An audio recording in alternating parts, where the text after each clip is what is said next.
Hello, everyone. As I always do, will take some time to allow people to join us and let people make the connection. And we'll just welcome you on. I have no other agenda than to try and help. So, as people are joining, I was just talking about the purpose of these sessions are that I have no other agenda than to try and be helpful, to try and be of service, to ask that question like, how can I help? Thanks for my first heart. I guess another agenda is because I'm on my own. I've been alone since March 8th or something. And most of that time has been really glorious. It's the first time in my life, I think, since, gosh, maybe I was born that I've been alone. And hi, Ellie. Ellie's on. Happy Wednesday, everybody. But I wanted to create space that we can share between like-minded people what's helping and maybe those things we have found out that we do that's hurting, and get your questions asked and really just have some space, an hour or so a week, where we can connect. And I love it. Amy, too, is saying alone isn't terrible. And I'm really focused on one, I'm grateful that solitude for me has not been something scary or terrifying. I've had a practice throughout most of my life of meditation or something about being willing to get still or I enjoy the company of myself. I travel a lot alone. And hey, Nadine from Ottawa, good to have you. I travel a lot, and so that's good for me. But what I notice, and especially coming into this quarantine, is one of the things I want to watch out for, I've noticed about myself, is my busyness. And because it's something that would help somebody else, it becomes my have to. And that's kind of used to be my barometer is like, oh my gosh, if I'm available and they need it, I will do my best to get there. And now I'm realizing that some of that was a bit of a cover for avoiding a regular stillness. And so my stillness came at convenient times rather than um, routine times. And I have this kind of weird belief. I think Elizabeth Gilbert talks about it in her book, Big Magic. If you're creative, if you're a writer or painter or just otherwise innovator, that you need to have routine stillness where you show up and put your butt in the chair at set times each day with the belief that if this creative muse is out there, if there's an idea wandering in imagination looking for a place to get manifested, to be born, it needs to know where to find you and that you're open. And somehow that idea has really stuck with me. So I want to talk today a lot about not just stillness, but habits. So Becky is saying, yeah, as an introvert or extrovert, she does love her alone time. And I think a lot of us are realizing there were some things we might have missed in our lives that we've just kind of let go by the wayside because other things maybe not as important, but seemingly urgent filled up the space. And that some of us might be realizing we got a bit unconscious in some areas in our lives that we weren't really choosing or curating how we spend our time and energy and what we give presence to. We weren't curating it based on what builds our energy or depletes our energy or what um, we find is an easier state of happiness to be in. That a lot of things that got to be priority were other people's needs and other people's requests. And so it's fun to realize what we're all noticing. Angela Rose, she said she wants my tan. She wouldn't feel as bad. I have the privilege and fortune that one of the things I do have in my solitude is I'm in a beautiful place here in Mexico at our home, and I have a view of the ocean, and that's been really healing and restorative. So I'm outside walking a lot.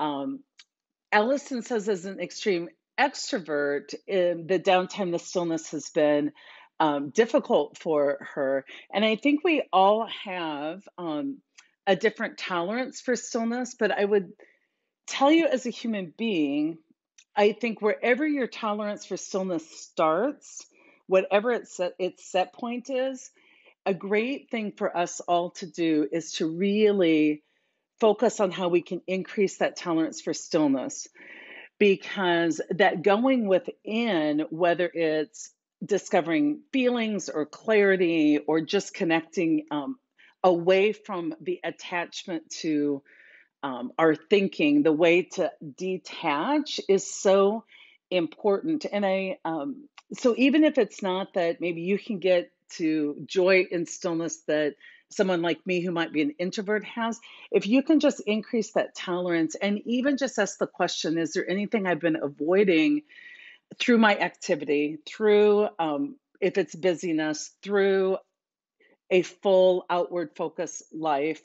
A lot of the spiritual teachers talk about the tension, good tension, the balance between the inward stuff. And when you're going inward, you're disconnecting from ego. And it's really kind of the wisdom of knowing what truly is you, the observer, versus your thinking, and that ability to get wise to how your mind works then lets you move out into the world without judgment, so that as you're moving through the world, you can be compassionate and loving. And so when you hear spiritual leaders talk, when you hear different religions talk, they talk about what can come through something bigger than self-reflection. Self-reflection is part of it, but it's still thinking, getting out even of the self-reflection and going deeper into stillness is where you get in touch with not just your mental intellect, but wisdom that comes to you from a lot of different ways of knowing. So the more you can go inward, the more than when you go outward, you can be tolerant of messiness. You can really look at things like a pandemic and really have space where so many things can be true at one time. It can be devastating and sad and lovely and purifying and destructive and creative. We can only do that to the outside world to the extent, the depth that we are able to do that in the inside world. And so many healthy habits have to do with the place where the world and the messiness, the things that aren't maybe as we would prefer, meets the stillness of you. And something's really created when the messiness meets the stillness. And that's where I think right now we have to really think about our habits. And so a lot of us, I think the first month or the first couple of weeks, we're like, okay, how do we survive this well? How do we, um, you know, stop kind of our normal lives? And then we started to migrate into this might not be temporary. How do we, what's the new normal? And I really pay attention to language. I think language is so important because I think anytime we start to label something normal, we're going to get attached to it. That was the old normal, but this is the new normal. And a lot of us, our confidence in ourselves is connected to our certainty about circumstances. So the ego really looks for certainty so that we can feel confident. And it's a false type of confidence because then when circumstances change, we have this loss of confidence. We feel lost. We feel, um, you know, uh, anxious because we're not confident to move through that anxiety. And confidence needs to be more about connection, not to certainty about your circumstances, but connection to self and connection in having good, positive relationships so that you know that regardless of what's the circumstances, that you have human spirit connection that can keep you, afloat. Maybe in the what we call the old normal, you were someone that had a lot of reserves to give. And now in where we're at today, you need to ask more of your network, and it's this the confidence comes from that connection.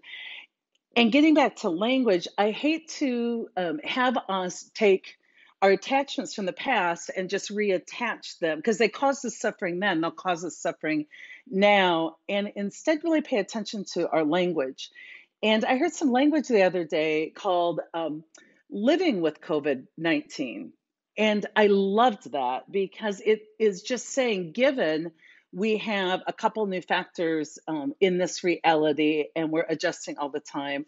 It's the difference when I hear people talk about, oh, that person is, terminal, they're dying from cancer. I'm like, whoa, whoa, whoa, whoa, whoa. No, right now they're living with cancer. They aren't cancer. It's something that's in their life, but their life is still really big. And so I just put that out there as we start our discussion today about the process of living with COVID-19, and that we're really designing a life, and we're doing that in a way where it's a verb. So balance, workplace balance, isn't a noun. It isn't something you achieve. The new normal isn't something you figure out and study for and pass the test of.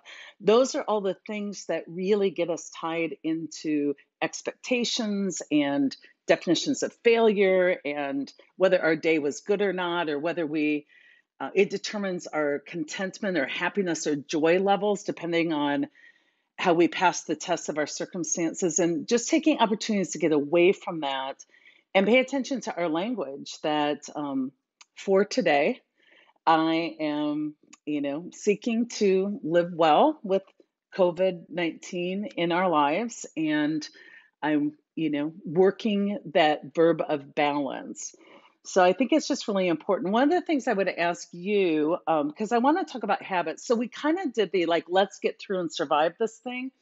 Now we're really in a place where we need to think about moving out of the temporary and creating or adjusting our new routines and habits, even if they change again in a few weeks. But coming into this, I had a really pretty solid meditation practice, pretty solid reflection practice, at least the practice of it. It's called practice for a reason.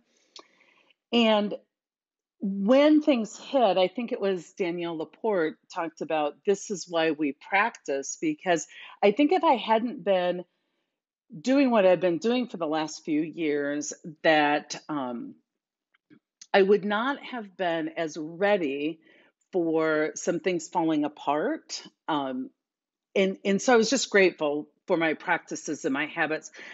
I've gotten into some new habits that I'm excited about that are bringing me a lot of energy. And so I want to ask you, and I'm going to look through the comments, like what habits have become even more important, or what habits have brought you some peace, some stillness, some reserves, some ability to move through the world right now more skillfully.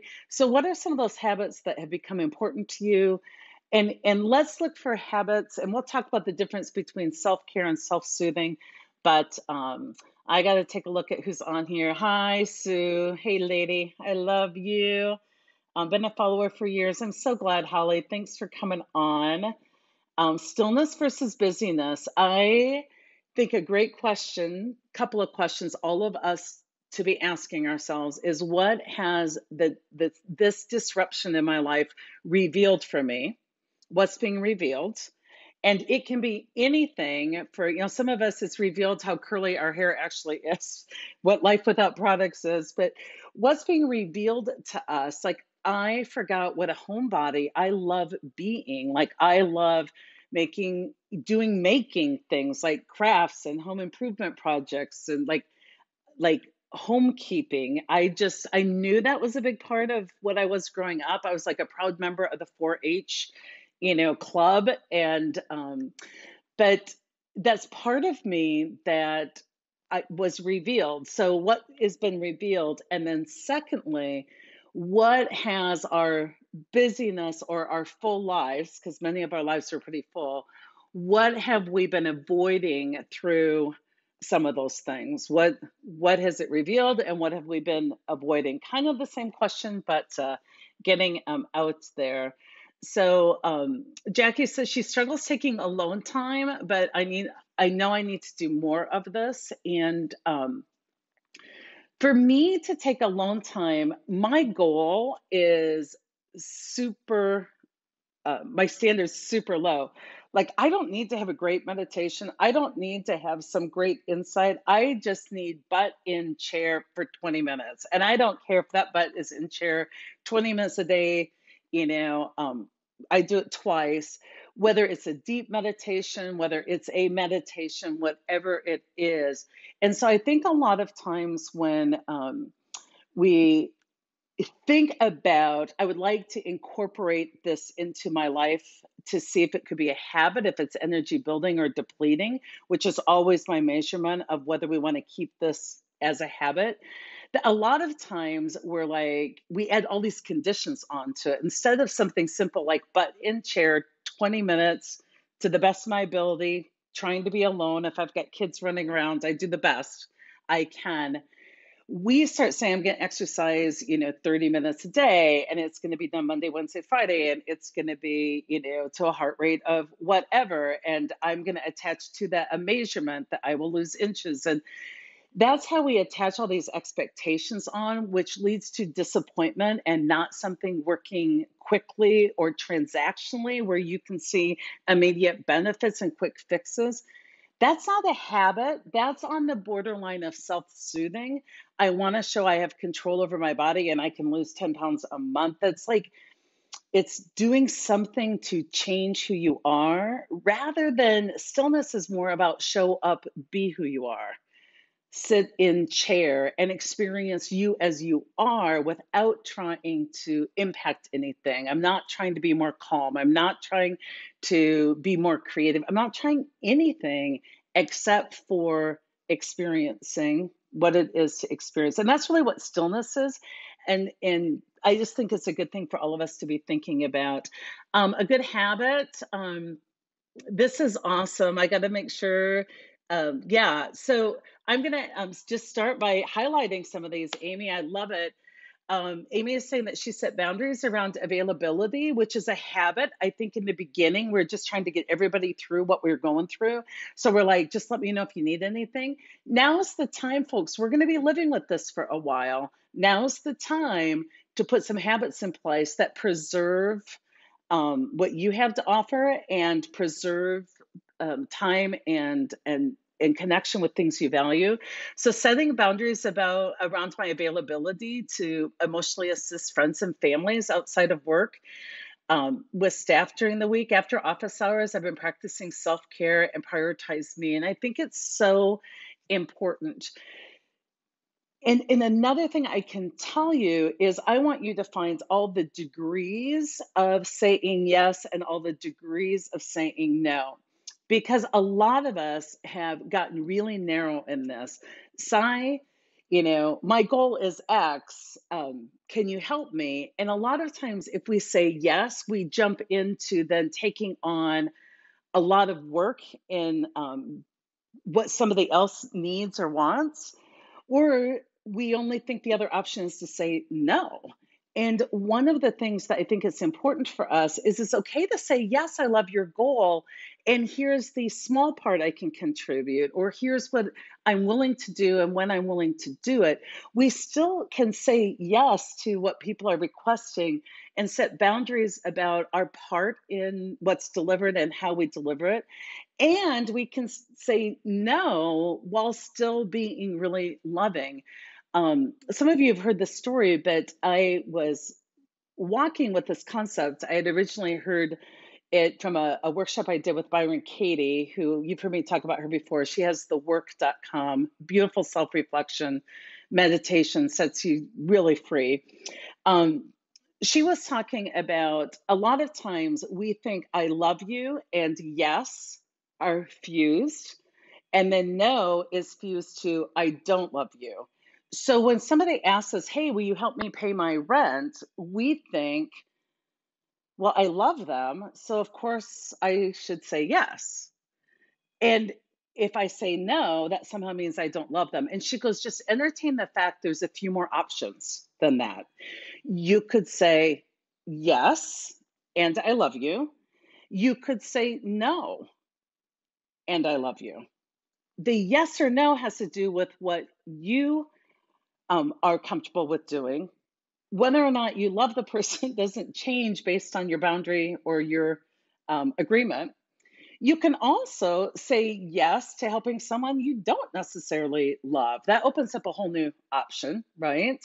Where I can be non judgmental and still help you. Or I can say no to somebody that I don't prefer to have further relationship with. This was so simple, but for me, being a people pleaser, it was kind of mind blowing. And so shortly after that, one of my sons had been injured in football, and he was kind of feeling like his whole life was over because he couldn't be in junior high or freshman football or something. And so I was doing that parent thing. I'm like, this is a perfect opportunity for you to diversify.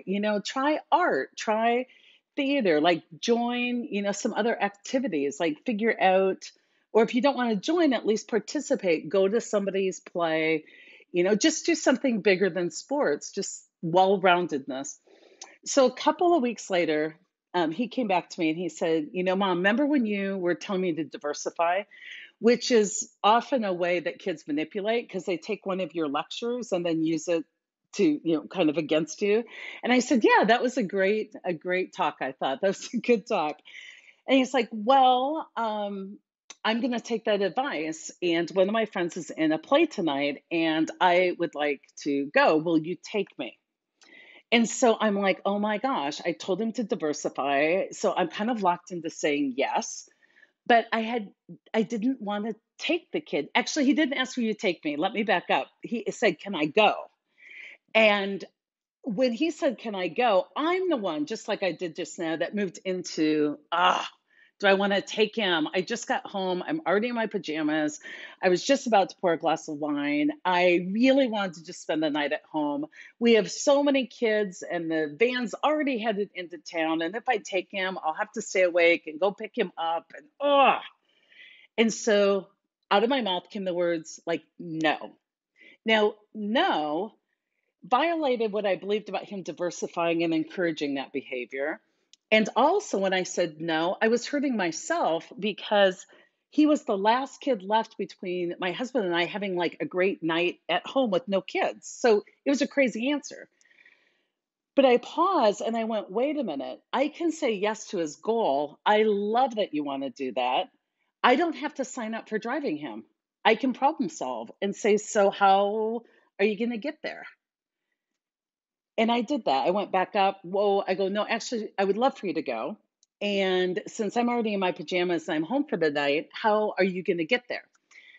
And he came up with a lot of solutions for me. He's like, well, you could pay Uber to take me. And I asked myself again, I'm like, no, I'm not willing to pay Uber to take him. Like, what other ideas do you have? And then he tried to emotional blackmail me. He's like, well, Thad's mom is a good mother and nice, and she would take him. And I thought, awesome. Why don't you call Thad's mom and see if she's willing to take you? But do you see how I had to put my ego away and what she might think of me? And it is able to say yes to what people aspire to, what they want, without signing up for all the work. And for most of you who follow me, you're kind of over functioners. And so we really quick say yes to things. We like the goal, but then we automatically feel that that signed us up for all of the work of it. So I want you to practice one habit is when people request something is first think about yes or no. Do you support that goal? And then think about what you're willing to contribute to that from nothing but emotional support, good luck, to I could sign up for this or that, where you're really choosing rather than going, well, I said yes, and now I'm the victim. You're really curating your life. And this leads into setting boundaries. And, he did get a ride and he did go into town, and I was able to support a good new direction for him without signing up for things I wasn't willing to do. And in my life, I have found out that if I find myself resentful, it is not that people took advantage of me. It's that I allowed that by not having still time to notice when I needed to set boundaries, I wasn't and get clear. And I was signing up for things that I agreed with the goal, but I was signing up for too much in what I was willing to do. And so I think that's really interesting. And thanks for bringing that up, Amy. And I think it's so important to understand that self-care, what habits I want to know you're putting in place. Self-care is different than self-soothing.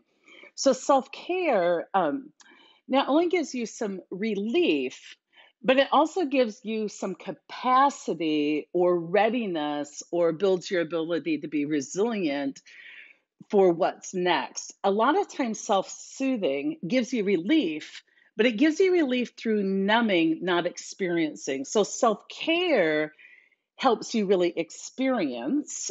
So if you're feeling sad that day, self-care is sitting down and crying. Self-soothing is, having a glass of wine or getting on Facebook and getting all riled up about somebody's political comment. Or self-care is about your prayer or your meditation, or it could be connecting online, but connecting online not as a way to avoid or delay. So self soothing has a lot to do with numbing, avoiding, delaying, procrastinating.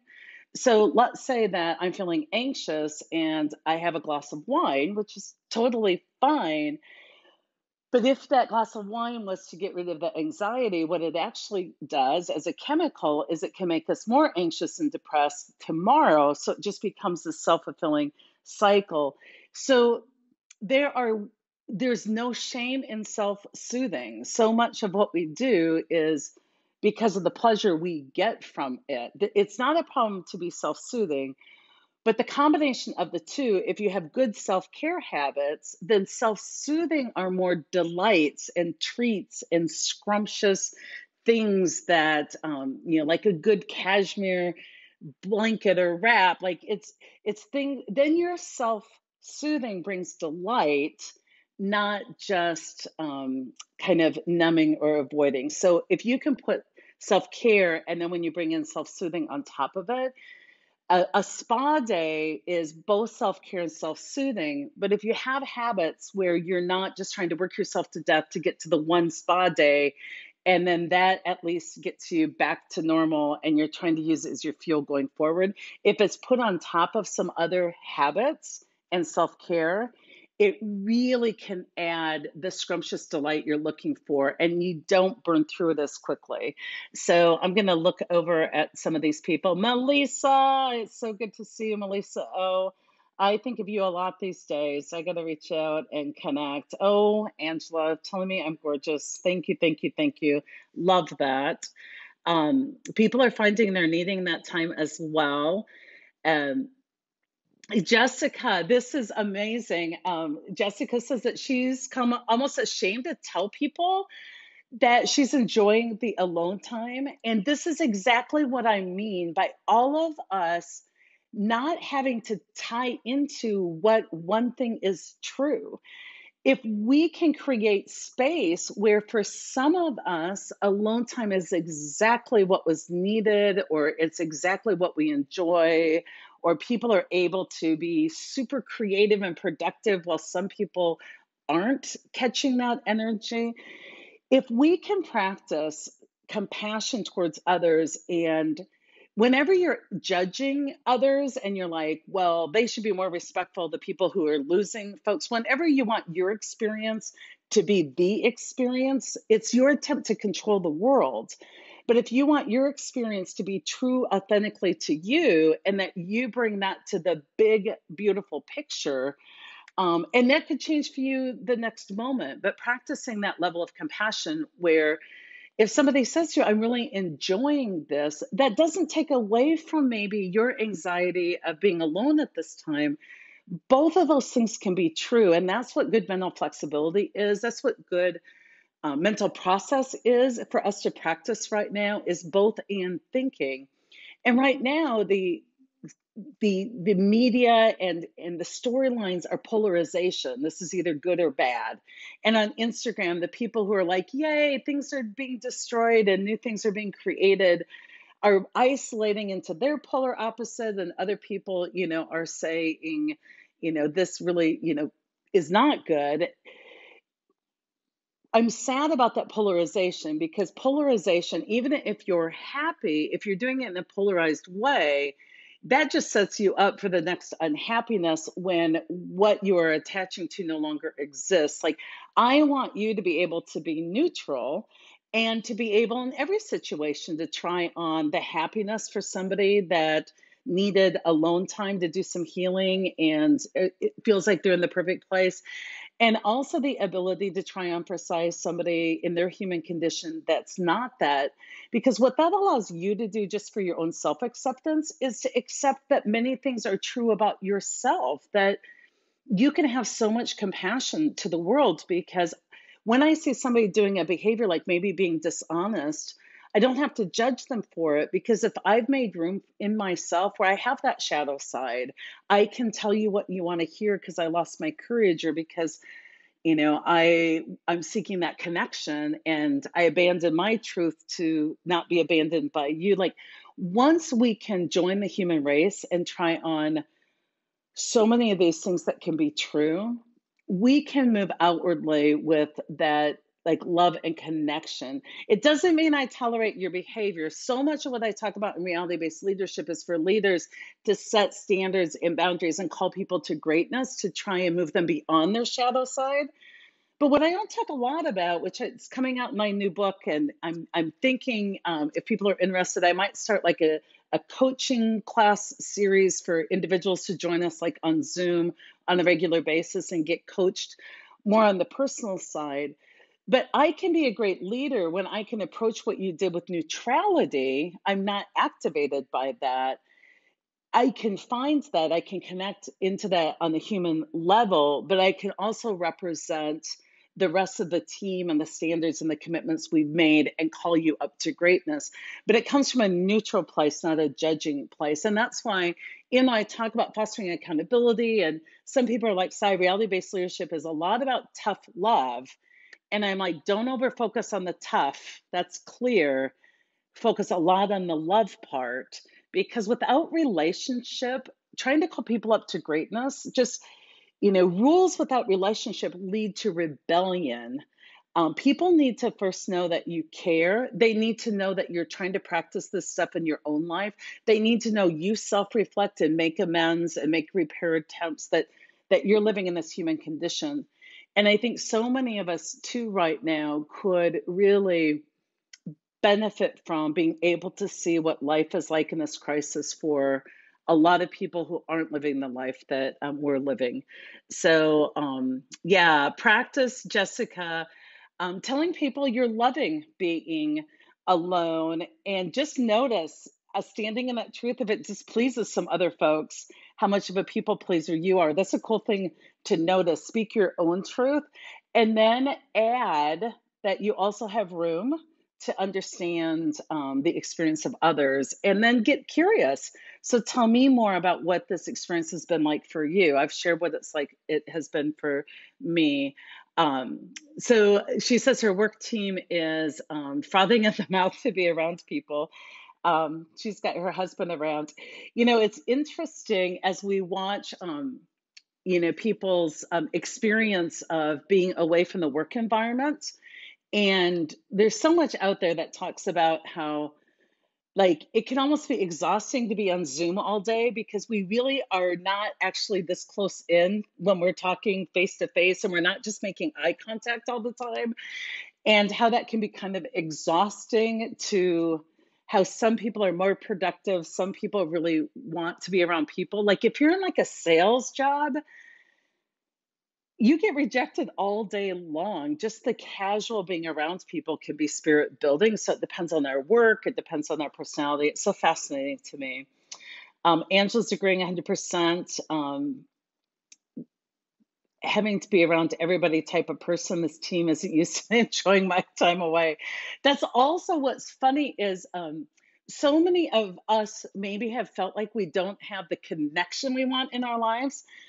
And yet, because we're not doing the stillness piece and we're not doing some aloneness piece, when we go out, we almost like wear a mask, but it's a personality mask of, what we lead with, so what other people really think about us. And maybe practicing a little, how having people experience more of who you are, coming more authentically to work, not with your low self. When people go, I'm bringing my whole self to work, I'm like, please just bring your most evolved self to work.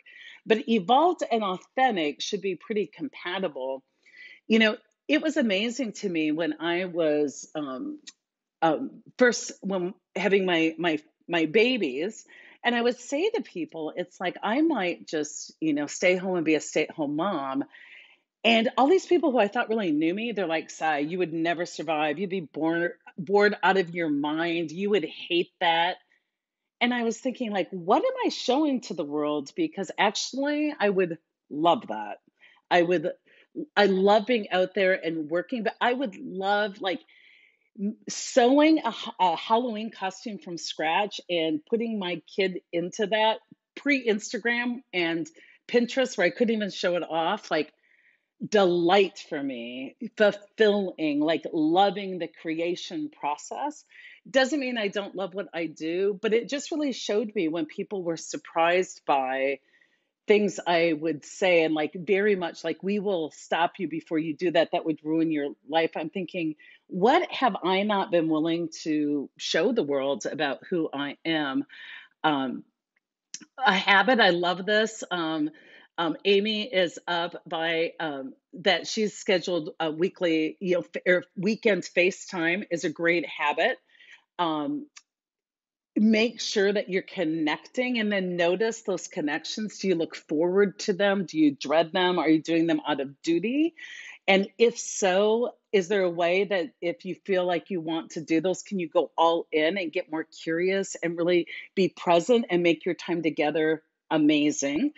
Um, do you get lonely but notice you're not proactively scheduling calls like that? I love the habit of FaceTime calls. Also, the habit of putting on your schedule, walks and keeping that as if it were an appointment. Um, I have often let activity go by the wayside. And one of the things I'm discovering is how important having a strong body is and being active, and how much I like, sports. And so for me, I'm doing about 3 miles in the morning and then a couple of miles at night. And I'm really loving that. And I've been loving putting yoga on my calendar.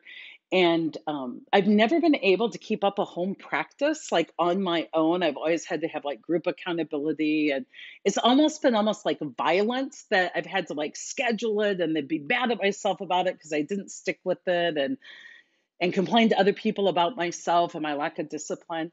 And this has been more just about my natural instinct to move. And I have found why I don't keep myself so busy that it doesn't take willpower to go walking. I find myself waking up looking forward to that. So um, I love it. I took this afternoon off not feeling well to live by example. I love that. One of the things to notice right now is your circadian rhythms. And a lot of us do a lot of productivity by force, and it doesn't feel spontaneous or natural. And I say violent, but if you listen to how you make yourself do stuff, it's almost violent at times. But if it's not that you don't need to be productive, but maybe you could pair your productivity with when your energy hits and when you feel well. And maybe that's part of times of day or taking time off when you don't feel well. And how can we encourage people keeping our standards that this needs to happen to serve our customers, but giving people more freedom for how they can deliver that, I think would be amazing. Um, Samantha, I'm going to put this up. She says, I take issue with the use of new normal. I feel like the term reduces the experiences and feelings we're having. I like this. For instance, a boss who says, well, this is the new normal, deal with it. I want to punch that person. Yeah, I get that. And I think what we need to be careful of right now is our language, and that if the boss's intention is to say, we still need to find ways to, deliver on these pieces, let's talk about how to get there. But my message isn't suck it up, buttercup, figure it out. But there does come a point if 2 months into this, you're still feeling a lot of like anxiety that is keeping you from your own goals. I need to, challenge you a bit by saying, what have you tried and what could you do next? And how can you, adopt better, mental processes that might be relieving? And are there, is this something to maybe seek some extra help with? If, so I want to be fully present to where you are and call you up to greatness, but not doing it in a way that discounts your experience. Now, the difference is empathy versus sympathy. Empathy is I see you and I want to be present for you where you're at. And I'm going to be responsive to see if, um, you know, through leading and fostering self reflection, you can't find a way to live differently if that's your goal. But a lot of us either go into sympathy where we're like, I know it's horrible, I too, and we feel sorry for people and we collude and we reinforce the victim mindset. Or through our own lack of ability to be still with ourselves and present with other people when they're in a place of discomfort. If we're not able to do that, the other thing we do besides sympathizing as a victim is we become the perpetrator and we abandon people. We're like, well, figure it out. And it's that attach avoid. It's the problem in a lot of relationships. The inability for two people to be in the same space, experiencing two different things with room for all of it, and also then being able to request for what you need and require someone to find a way to step up into their commitments. Like, do you hear how many ands are in there and how messy that is and how we're never going to pass this test? We're just going to like do our best and screw it up. Yeah, that's what life is. Um, I feel my reserves are depleted, says Becky, just when they're needed the most. I'm going to talk about, because there's a question from last time that I don't remember who it came from, but it was so good. Working from home for some of you, Becky is saying, has totally exponentially increased the multitasking, increase in how many ways people can get to you. Created the need for her to filter and establish some boundaries. One of the things this pandemic is revealing to a lot of us is are at times gold plating things that don't need to be gold plated. So setting these, if anything's to be done, it's to be done to the nth degree. It needs to be, Pinterest worthy. But also it's revealing to us where we've been kind of lazy about boundary setting because it's been so easy to say, sorry, I'll still be at the office. Sorry, I can't talk at noon. I'm at work. Like just the at work has physically set some boundaries for us that now we have to set for ourselves. So this is good work. Seems to overtake the opportunity for stillness at times. And yes, it's exhausting. And so we'll talk about how we can kind of set these boundaries. Kim is saying as an introvert, she enjoys working from home. I do too. I hope I'm not getting kind of eccentric out there. But we do feel out of the loop, absolutely, with not enough information to make good recommendations or decisions. So for all of us, we've got to balance like what are our good inputs? What are we going to consume on a daily basis? Our health isn't just about what we consume for food, it's about what we consume mentally, what we consume environmentally, and how we curate that. And that's kind of my new word is like, can we be intentional and conscious about what we design? So for many of us, we've got to radically simplify and figure out what's truly important. And then really realize that what we add back in needs to be by our choice. So 1 year from now, we can't go back and say, I'm a victim of this life because we are experiencing building our own lives right now and living with some new realities. So, living with circumstances and trying to fix it. Are we thriving or just surviving? Um, oh yeah, people are like, where am I? I am vacationing.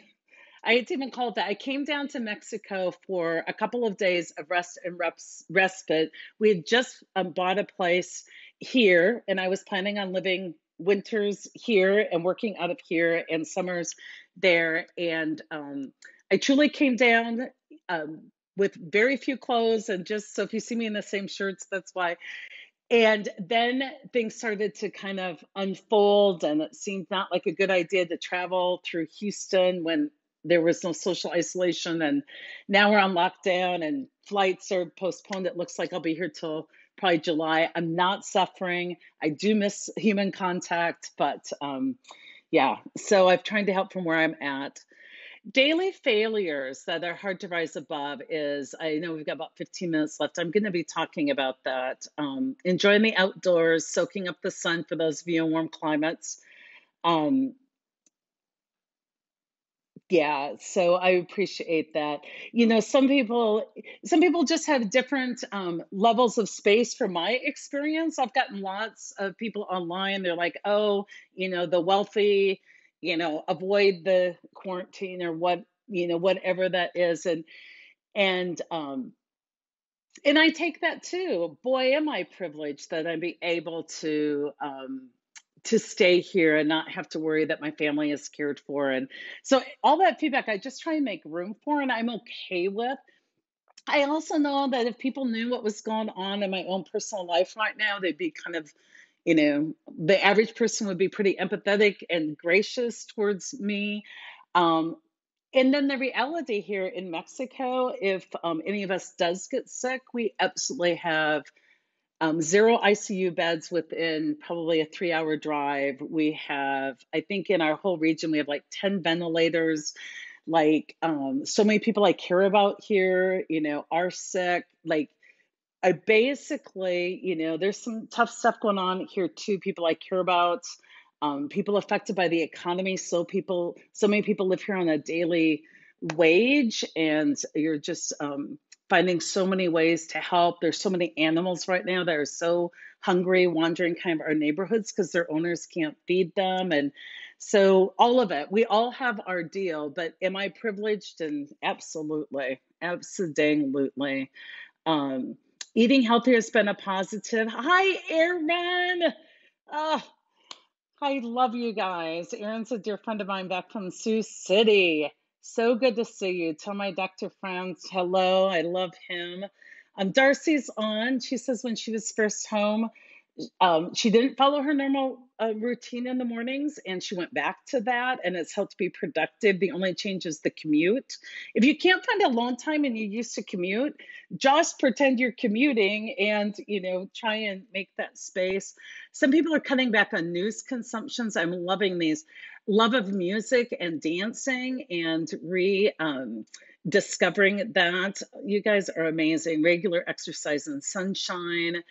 Oh, Nicole, going deep inward has been scary, but it's something we need to do. And quarantine is taking away every excuse. She didn't say that, but I love that you're brave enough to do that. Lisa's jogging with one of her daughters. New recipes, many family movie nights. I'm living vicariously through you, Melissa. You're my adopted quarantine family. So I love what you're always posting.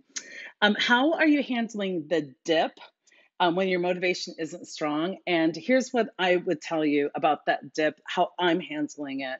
I am meeting it with compassion and lots of space and options. So when I do have that dip and it's like, I don't want to walk this morning, I just want to like hang out and read a book. Weirdly enough, when I find that I meet it with compassion instead of aggressiveness, it's like, well, get your shoes on and go walking. And sometimes, and I love Mel Robbins' 5 4 3 2 1, it's not that I have to force myself to do that. It's just if I quit overthinking it, I get into it. I love it, right? Just get into it and see if you still want to do it. So I'll say, I'll just walk once around my little space and see if I want to continue. I always do. But I find when I meet things with compassion and not resistance, that it just kind of dissipates, and maybe I do it a half hour later, or I just ask myself, what do I need right now? And I try and meet that need. I'm getting better at listening to myself. I was really good at ignoring myself, like, I'm tired. Well, you have a red eye flight, so stop being tired. And I just found where I'm like, well, then lay down. I find that what I didn't want to give into in going to sleep was I thought, oh, if I go to sleep now, I'll sleep for 5 hours. And after 15 minutes of laying down, I'm like, okay, that was good enough. So a lot of it is starting to trust yourself again. I think we don't trust ourselves if we have low motivation. We're like, if I give into that, I probably will never be motivated to do another thing in my life. I'll just become, you know, an unproductive person. I would question that. Another way I handle, differing motivational levels is I tune into what I'm thinking in the moment and I question my thoughts and just kind of see what's behind that. And some of it gives me great information. It gives me information where I'm not motivated to do that. And I signed up for something that I signed up for the wrong reason. I signed up because I felt guilty, or I signed up because I wanted that person to like me. That's good information. So the feelings you're having, positive or negative, are good information. And so don't try and squelch your anger or your irritation. It's good information. See what's kind of behind that. Um, Big reveal for some of us is that we truly have like OCD, and we are very um, connected into our environment and what it looks like. And so finding ways you can um, walk through that without having to totally control your environment, and then finding maybe spaces where you can have some control, where you can go in and have like your space in your room, your dresser be calming and soothing. You can't always control the whole world, but what we're trying to do here is to gain a skill set so that we can walk through the world more skillfully. People are listening to music and walking, but I think a lot of us are missing people. Hi, Jaren. I'm glad to have you back. Sue, sending love my way. There is positive in everything. The struggle is finding it and bringing light to it, finding the perspective that is life changing. Amen, sister.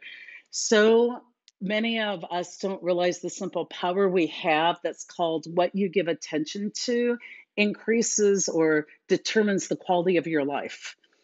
And most of us think that when we look out, we see what is most real and most important. And so it's like the news of the day, and the other stuff falls away. But I would tell you that um, we need to be more active in that, because what you see, what you determine to give attention to play up in your life, really determines the quality of your life. It's so important. And it's a mental practice, because most of us, from the time we were born, we're taught how to join the world of suffering. We're taught how to see kind of the negative in everything. Think of the messages you got as a child. I'm like, today is a great day. Well, don't get too happy. Tomorrow, it was like, you know, and it was like, I feel so blessed. It's like, well, remember, to who much is given, much is required. And I mean, I just go through some of my messages that people even say, wipe that smile off your face. And it's like, well, why? Like, and so, you know, we are given a lot of messages about contain your happiness, or don't be idealistic, or don't be Rebecca Sunshine. Like, so many of us at work are trained for our expertise to be more of a critic. And we just got to make sure we can compartmentalize that and not always leading with that part of our intelligence. Um, Perfect. People are listening to the No Ego podcast. Group prayer before dawn. How beautiful. Since COVID-19, I've started running right after the prayer and then giving myself time to have that prayer like soak in on a cellular level. It's wonderful to apply activity to prayer. So a lot of people are doing walking prayers, or I even think in some spiritual religions, like saying the rosary. Some spiritual practices, like there's some activity there, some focus. It's good stuff. Good stuff. Becky is totally Thad's mom. I said, call Thad's mom. Maybe she'll take you. Of course, she took him. And I was kind of thinking, no offense, Becky, but I'm like, well, if she's that codependent, like I need milk. I wonder if she'll stop and pick up milk for me. But I didn't call her. I was just grateful that she was willing to do that for my kid. And I love those moms out there that do that, not out of codependency, but out of willingness. So, oh my gosh, I there's so many out here. The habit of wasting time to build energy, positive, like reading, listening to music. Never forget to give family time, joking with kids. Yeah, a lot of times you begin to become aware of how you did a lot of like, I will sit here and try and motivate myself. Instead of finding those activities that it's like, you know what, instead of me trying to get fired up about this, how can I get fully into the present moment and the request at hand? And by going all in, that builds your energy. A lot of people don't realize like wholeheartedness is the antidote sometimes to fatigue and lack of productivity and lack of energy. We tend to think disconnecting um, is a way we can disconnect and then build up energy as if we're like a battery cell, but we're more like a light we plug in. Our energy isn't just self manufactured, our energy comes from connecting with source or God and other people. So a lot of times it's like to get in the zone, wholeheartedness, you've got to connect in to what's going on in the present moment. And if you can't get out of something, it's like try connecting in. And you'll all experience times like this where you're like, oh my gosh, when I finally just said, here's where we are, and I will have this conversation, an hour later, you're like, that was, time flew and that was energizing. Toby, good to see you. Um, Lots of good stuff. You guys are getting it. You're getting it. We are wrapping up. These are already awesome, awesome, awesome things. Connecting at the dinner table. These are great habits. There's so many on here. So many people that are just amazing. As we wrap up, gosh dang, you guys are amazing. And I'm glad to do the outreach. And as long as, and we tend to have a couple hundred, we had, 105 of you still on, as long as we're having people join us and we have so many people watching the replay, I'm glad to do this. I want to move from the habits to answer a question that had to do with last time. And I think we all can relate to this. This person said, how do you help your family through a crisis when you're constantly in crisis mode at work? That this person works in healthcare and it's exhausting for me and my 4 kids. We're really struggling. By the time they get to them, I feel like I can't help them. Here's my list in 3 minutes or less of best ideas. First thing, compartmentalize. If you can't affect what you're worried about right now, if you can't physically affect it right now, wrap it with love and put it on the shelf. If you're at work, you got to do work, especially in healthcare, and then put that away. And if you're at home, so many of us try and multitask when we don't need to. I'm in the present moment dealing with this, and in my mind, I'm dealing with something I can have no impact on right now. And so you really have to get single-minded. For many of you, if you have a lot of things on your plate, I want you to really think about first, what can you eliminate? Seriously, what does not need doing? And I think that question, if you just prefer to do it, do it. If you just like it, do it. But if you're doing it because somebody else expects it, you're trying to please somebody, it's a have to. What will people think of you if you don't? You're trying to really get clear about what you can eliminate. Those of you over functioners, get clear about what you can delegate. Ask for help. Delegate inside your house. Delegate, what to make for dinner by spinning a wheel online and having somebody else tell you. Go to Facebook and say, here's my ingredients. The first recipe up is what I'm doing. Delegate even decisions you don't need to make. Delegate all kinds of stuff. What can you automate? What do you not be needing to do each night, but you could do it, one time? What can you make into entertainment instead of work? And how can you innovate? And I would tell you guys, lower your standards. Can good enough just be good enough? And, how can you just experiment with things and count on people being gracious to you and kind and loving? And really just count on getting what you need from the universe. So lower your standards, ask for help. We've talked a lot about setting boundaries. A lot of us don't ask for what we need. We expect people to read our minds. We have low expectations of others. We're the ones that are settling into traditional roles. We're getting resentful while somebody is sitting on the couch, while we're isolated, maybe doing laundry. And yet we don't ever say, "Can you help me?" And a lot of reasons we don't do that is when they do help us, they don't do it up to our standards. Lower your standards, ask for help, just play around with, experiment with how bad it really is for somebody else to take a shot at the laundry. And I know your things are more complex than this. Hide all your good stuff so they don't get ruined, but take a shot at it. Use habits and structure. Change your goal. A lot of times your goal is for everybody to be happy, not even your job. Your goal is to have people fed, not that they love what we had for dinner tonight. We'll talk more about this, but all of you, create space for many things to be true at once. Put your attention to what is positive about this. It's not just positive thinking, it is giving energy and fuel and attention to what you want to grow and create more of, shining the light on that and really resonating and raising that frequency. Be good to each other. I will see you. I'm not sure what day we're going to do this next week. I don't know my schedule. We will put it out there. Be good to each other. Reach out with questions if you need something. And you know what? You're loved. I adore you guys. Thank you for all the love back. It means the world to me.